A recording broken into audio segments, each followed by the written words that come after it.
If you grew up in America, you were hopefully at least taught the names of the presidents, even if they never taught you what John Quincy Adams or Chester A. Arthur did.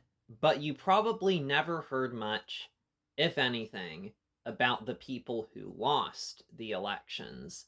And that makes sense, since America's political system runs on the Ricky Bobby principle of, if you ain't first, you're last. But with the 2024 election less than 100 days away, I feel like the presidential losers at least deserve a sentence in their honor, and I'll be giving them that today. Aaron Burr shot and killed his political rival, Alexander Hamilton. Charles Pinckney's resume was great. Revolutionary War general, signer of the Constitution, but his opponent was Thomas Jefferson. Dewitt Clinton was responsible for the Erie Canal, which was really important. Rufus King tried to stop the Missouri Compromise and make Missouri a free state. William Crawford used to be on the 50-cent bill, which you have probably never heard of because I hadn't heard of it before doing the research for this video. Henry Clay ran and lost 3 times, but he inspired Abraham Lincoln, so in a way you could say he won in the end. William Wirt was the presidential candidate for the Anti-Masonic Party, but was himself a Freemason earlier. John Floyd won all of South Carolina's 11 electoral votes without receiving a single vote during the general election. Willie P. Mangum did the same thing 4 years later. Daniel Webster didn't write the dictionary, but he did help set Maine's border with Canada. Hugh White allegedly killed a Cherokee chief in battle. Lewis Cass once broke his sword in 2 so as to not surrender his sword to the British in one piece during the failed invasion of Canada in the War of 1812. Winfield Scott once declined an offer to become military dictator of Mexico. John C. Frémont became a general in the Civil War and was fired for trying to free slaves before the Emancipation Proclamation was issued. Stephen Douglas said that the solution to the slavery debate was to let each new state vote on whether to be slave or free, because that turned out so well in Kansas. John Breckinridge called for the protection of slavery in the territories. John Bell didn't take a stand on slavery because it was too divisive. George McClellan was called Young Napoleon, but his record as a general did not justify that nickname.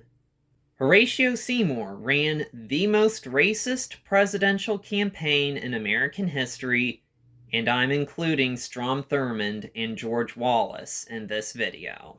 Horace Greeley was a vegetarian, socialist, and journalist running for president in 1872, so you can guess how that went.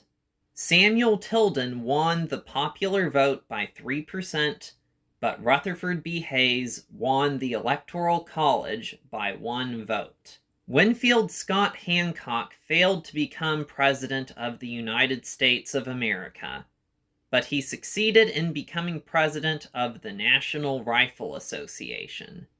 James Blaine of Maine lost because he pissed off America's secret overlords, the Irish. James B. Weaver was the embodiment of the money printer go Burr meme.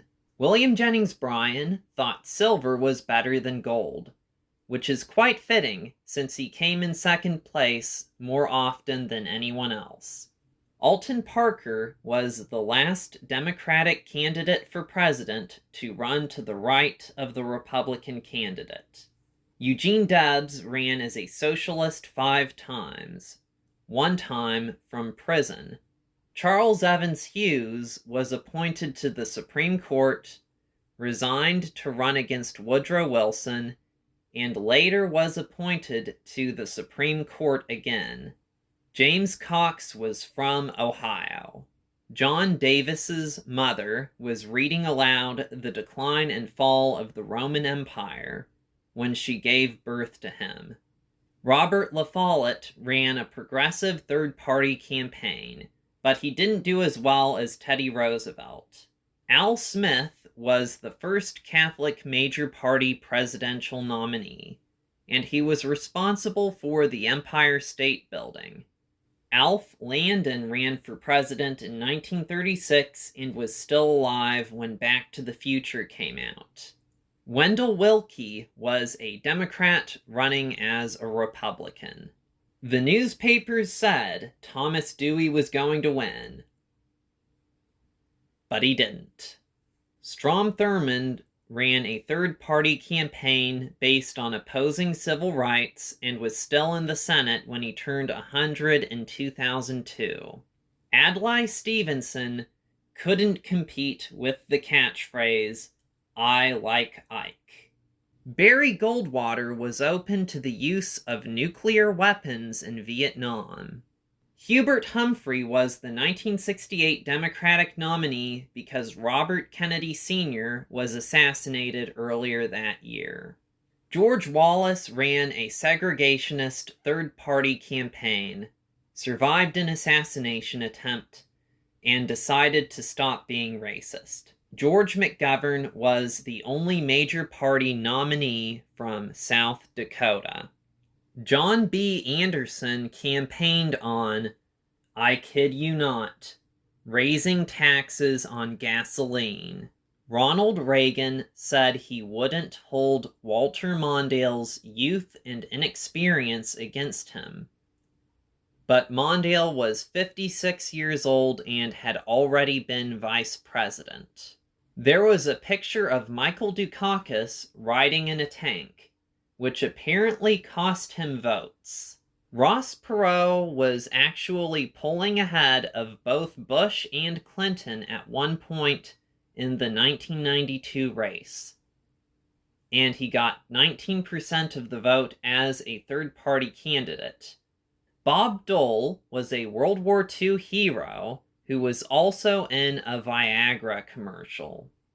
Al Gore claimed to have took the initiative in creating the internet. John Kerry is the most recent Democratic nominee to lose the popular vote as of 2024. John McCain once sang about bombing Iran. Mitt Romney was the first, and as of 2024, the only Mormon major party presidential nominee. Hillary Clinton said, Pokemon Go to the polls, and fought a losing war against Pepe the Frog. Well, that's it. I think I got everyone who either won a state or got at least 5% of the vote without ever becoming president. If you think any of these people would have made good presidents, let me know in the comments.